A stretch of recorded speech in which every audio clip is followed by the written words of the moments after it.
Hello friends, welcome to my channel. দেশ এবং দেশের বাইরে থেকে যারা আজকে আমার ভিডিওটি কন্টিনিউ করেছেন প্রত্যেককে gardener TRIPS with Kamal YouTube চ্যানেলে স্বাগতম। মাস্টার সেপ্টেম্বর, শীতের আমেজ আসতে আর মাত্র 2টা মাস বাকি আছে। এই সময় আপনার ছাদ বাগানের গাছগুলোকে যদি সঠিকভাবে পরিচর্যা না করতে পারেন, তাহলে শীতের ডরমেন্সির পরে আপনার ছাদ বাগানে সঠিকভাবে ফুল ফল আপনি পাবেন না।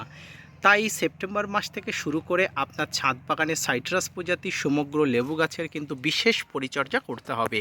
আর এই বিশেষ পরিচর্যার মধ্যে 3টি পরিচর্যাকে আপনাকে গুরুত্বপূর্ণভাবে মেনে নিতে হবে বা গুরুত্বপূর্ণভাবে করতে হবে। তো কী সেই পরিচর্যা, কিভাবে সেই পরিচর্যা করতে হবে, আর 3টি পরিচর্যা কি কি, সব কিছু নিয়ে থাকছে আজকের ভিডিওটি। মনোযোগ সহকারে ধৈর্য নিয়ে দেখতে থাকুন, তাহলে অবশ্যই ছাদ বাগানে সাইট্রাস প্রজাতির লেবু গাছে শীতের ডরমেন্সির পরে প্রচুর পরিমাণ ফলন হওয়ার সম্ভাবনা থেকে যায়।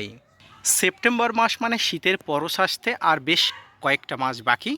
আর এই শীতের পরশ আসলে কিন্তু ছাদ বাগানে লেবু গাছের কোনো খাবার দেওয়া যায় না। তাই লেবু গাছের যত পরিমাণ জৈব সার বলুন, মিশ্র সার বলুন, রাসায়নিক সার বলুন, আপনি যেমনটি ব্যবহার করেন, অর্থাৎ সোর্স অফ এনার্জি যেটা গাছ থেকে গাছ পেয়ে থাকে, সেই জিনিসটা কিন্তু গাছে দিতে হবে। প্রথম এবং প্রাথমিক যে জিনিসটা, সেটি হচ্ছে গাছের সোর্স অফ এনার্জি, অর্থাৎ শক্তি সংগ্রহকারী বা শক্তি উৎপাদনকারী যে জিনিসগুলো, সেটি গাছে দিতে হবে। এই সেপ্টেম্বর মাসে গাছে কিন্তু মিশ্র খাবার প্রয়োগ করা হলে শীতের পরেই কিন্তু আপনার ছাদ বাগানে প্রচুর পরিমাণ ফলন আসবে এবং ফুল আসতে বাধ্য হবে। আপনার ছাদ বাগানে এই সেপ্টেম্বর মাসে, অর্থাৎ সাইট্রাস প্রজাতির সমস্ত লেবু গাছে সেপ্টেম্বর মাসে কিন্তু আপনি খাবার দিতেই পারেন, কোনো ধরনের অসুবিধা নেই। তো এবার প্রশ্ন আসতে পারে যে কি খাবার এই সময় দেবেন। দেখুন, আপনার ছাদ বাগানে সাইট্রাস প্রজাতির লেবু গাছে আপনি মিশ্র খাবার দিতে পারেন।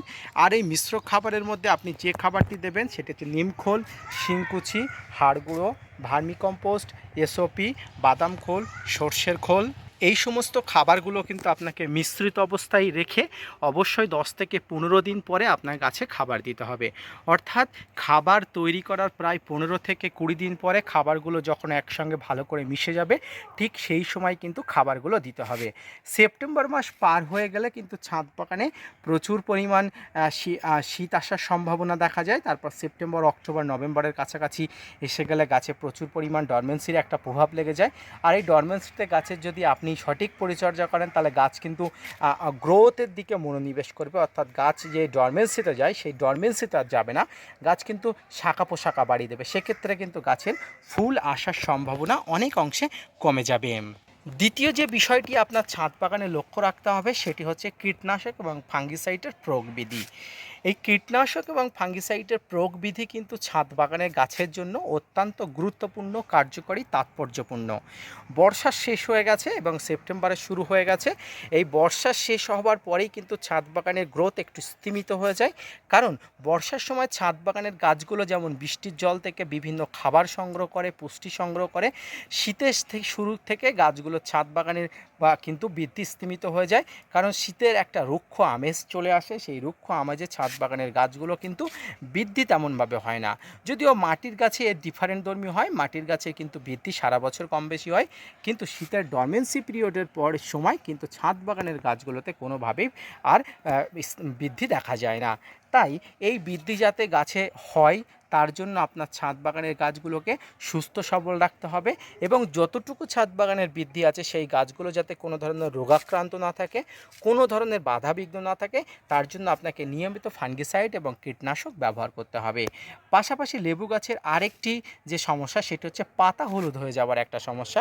এই পাতা হলুদ হয়ে যাওয়ার সমস্যা নানাবিধ কারণ হয়। কখনো সালফেট অফ পটাশের অভাবে হয়, কখনো নাইট্রোজেনের অভাবে হয়, কখনো আরও বিভিন্ন কারণে হয়। তো সেইগুলো অবশ্যই আপনাকে ভালো করে দেখে বুঝে গাছের ট্রিটমেন্ট করতে হবে। এবং এই সময় যে কীটনাশক ফাঙ্গিসাইড ব্যবহার করবেন, সেটি হচ্ছে আলফামেট্রিন 10% ইসি কম্পোজিশনের যে কোনো কীটনাশক, ডাইমাটেড 30% কম্পোজিশনের যে কোনো কীটনাশক, সাইপারমেট্রিন গ্রুপের যে কোনো কীটনাশক, ইমিডাক্লোপিড গ্রুপের যে কোনো কীটনাশক, আপনার কাছে যে কীটনাশক থাকুক না কেন, আপনাকে সপ্তাহে একবার করে আপনাকে দিতে হবে। তো লেবু গাছের ক্ষেত্রে আমি সবসময় আপনাদের যেটা বলি, সেটা হচ্ছে সাইপারমেট্রিন গ্রুপের প্রোফেক্স সুপার ব্যবহার করবেন।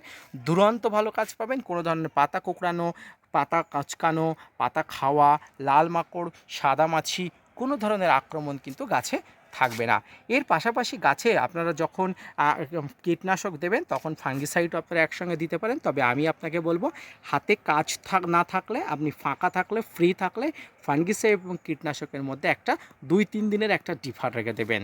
এই কীটনাশক এবং ফাঙ্গিসাইডের আলাদা আলাদা কার্যকারী ক্ষমতা আছে, তাই প্রত্যেকটি কার্যকারী ক্ষমতা গাছকে করতে দেবেন, তাহলে কিন্তু গাছ সুস্থ সবল থাকবে।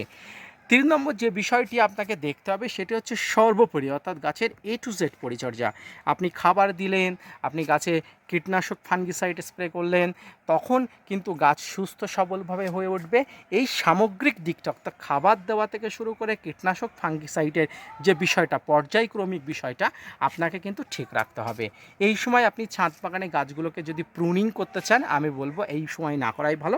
তাহলে আপনি যদি করতেই চান, আপনার ছাদ বাগানে যদি অনেক গাছে ফল আসে, তো এই ফলগুলো যদি আপনি হারভেস্ট করে নিয়ে যদি করতে চান আপনি করতে পারেন, তবে শীতের ডরমেন্সির আগে আপনাকে করতে হবে। তাহলে শীতের পরে যে কচি পাতা আসবে সেই কচি পাতা থেকে কিন্তু গাছ আবার বেড়ে উঠবে।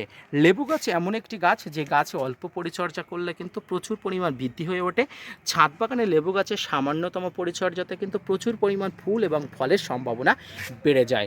তাই ফ্রেন্ডস, আপনারা অবশ্যই এই বিষয়টা মাথায় রাখবেন।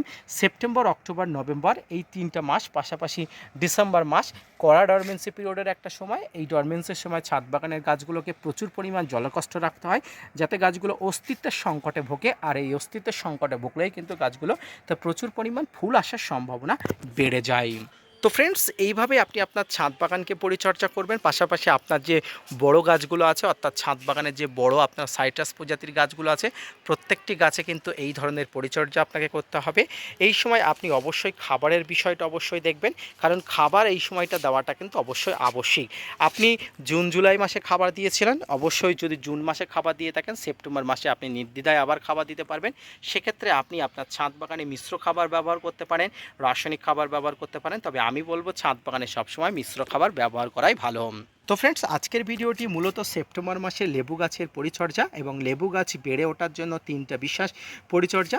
এই 3টি বিশেষ পরিচর্যা যদি আপনি মেনে চলেন, তাহলে তরতর করে ছাদ বাগানে লেবু গাছ বেড়ে উঠবে। পাশাপাশি আপনার ছাদ বাগান সুস্থ সবলভাবে কিন্তু ডরমেন্সি পিরিয়ডে যাবে এবং ডরমেন্সি থেকে ওঠার পরপরই প্রচুর পরিমাণ ফুলের আগমন ঘটবে। তো এই পরিচর্যাগুলো, অর্থাৎ বেসিক যে পরিচর্যা, এই বেসিক পরিচর্যাগুলো যদি আপনারা করতে পারেন, তাহলে ছাদ বাগানে আপনার সংগ্রহে থাকা সমস্ত ধরনের সাইট্রাস প্রজাতির লেবু সব কিছুই কিন্তু দুর্দান্তভাবে বেড়ে উঠবে, ফুল ফল আসবে, পাশাপাশি প্রচুর পরিমাণ ফলনের আপনারা দেখা পাবেন। তো আজকের ভিডিওটি মোটামুটি এই পর্যন্ত। আজকের ভিডিও থেকে আপনি যে তথ্য বলেন সেই তথ্যটি কেমন লাগলো অবশ্যই জানাবেন। পাশাপাশি এই সেপ্টেম্বর মাসে লেবু গাছের পরিচর্যা সম্পর্কিত ভিডিওটি কেমন লাগলো অবশ্যই কমেন্টস করে জানিয়ে, ভিডিওটি ভালো লাগলে শেয়ার করতে ভুলবেন না, পাশাপাশি চ্যানেলটি সাবস্ক্রাইব করে পাশে থাকার আবেদন রইল। ধন্যবাদ।